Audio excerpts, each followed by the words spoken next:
ടേസ്റ്റിയും ഹെൽത്തിയുമായ ഒരു റെസിപ്പി ആയിട്ടാണ് ഞാൻ വന്നിരിക്കുന്നത്, ബനാന പാൻകേക്ക്.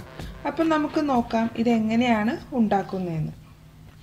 നമ്മുടെ പാൻകേക്ക് ഉണ്ടാക്കാൻ വേണ്ടി ഞാൻ 2 പഴം എടുത്തിട്ടുണ്ട്. നമുക്ക് ആ പഴം തൊലിയെല്ലാം പൊളിച്ച് മാറ്റി നമുക്കിതിലേക്ക് ചേർത്ത് കൊടുക്കാം. ഒരു ഫോർക്ക് യൂസ് ചെയ്ത് നമുക്ക് ഈ പഴം ഒന്ന് സ്മാഷ് ചെയ്തെടുക്കാം. വളരെ പെട്ടെന്ന് തന്നെ ഉണ്ടാക്കാൻ പറ്റും. ടേസ്റ്റി മാത്രമല്ല, നല്ല ഹെൽത്തിയുമാണ്. കുട്ടികൾക്കൊക്കെ ആണെങ്കിൽ നമുക്ക് പെട്ടെന്ന് തന്നെ ഉണ്ടാക്കി കൊടുക്കാൻ പറ്റും. കടയിൽ നിന്നൊക്കെ നമുക്ക് പാൻകേക്കിൻ്റെ മിക്സൊക്കെ ഇപ്പോൾ മേടിക്കാനൊക്കെ കിട്ടുമെങ്കിലും വീട്ടിലുള്ള പാൻകേക്ക് വളരെ എളുപ്പത്തിൽ വീട്ടിലെങ്ങനെ ഉണ്ടാക്കാമെന്നുള്ളതാണ് ഞാൻ കാണിക്കുന്നത്. അപ്പോൾ പഴമെല്ലാം സ്മാഷ് ചെയ്ത് ഇവിടെ വെച്ചിട്ടുണ്ട്. ഇനി നമുക്ക് ഇതിലേക്ക് മുട്ട ചേർത്ത് കൊടുക്കാം.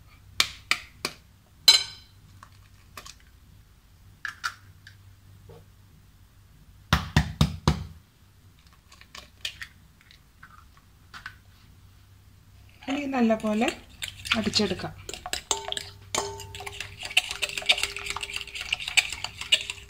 ഇപ്പോൾ മുട്ട എല്ലാം പഴവുമായിട്ട് മിക്സ് ചെയ്ത് എല്ലാം റെഡി ആയിട്ടുണ്ട്.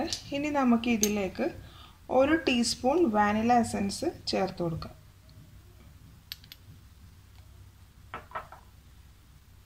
ഇനി ഇതിലേക്ക് 1 ടീസ്പൂൺ കറുവപ്പട്ട പൊടി നല്ലപോലെ ഒന്ന് മിക്സ് ചെയ്യാം.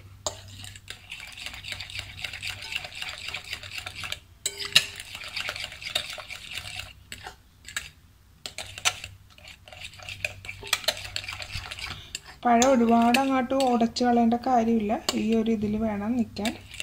ഇപ്പോൾ നമ്മുടെ ബനാന പാൻകേക്കിൻ്റെ മിക്സ് ഇപ്പോൾ റെഡി ആയിട്ടുണ്ട്. ഇപ്പോൾ ഞാൻ പാൻ വെച്ച് കൊടുത്തിട്ടുണ്ട്. തീ കുറച്ച് വെച്ചതിന് ശേഷം നമുക്ക് പാൻകേക്കിൻ്റെ മിക്സ് ഇതിലേക്ക് ചേർത്ത് കൊടുക്കാം.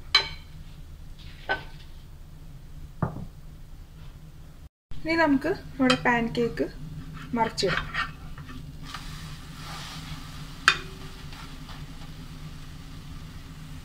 അപ്പോൾ ഇതുപോലെ നമുക്ക് ബാക്കിയെല്ലാം ചെയ്തെടുക്കാം. അപ്പോൾ നമ്മുടെ ഹെൽത്തി ടേസ്റ്റി പാൻകേക്ക് ഇവിടെ റെഡി ആയിട്ടുണ്ട്. അപ്പോൾ നിങ്ങളും തീർച്ചയായും ഈ റെസിപ്പി ട്രൈ ചെയ്ത് നോക്കണം. Thanks for watching my video. Hope you enjoyed it. Please subscribe my channel, follow and share my social network.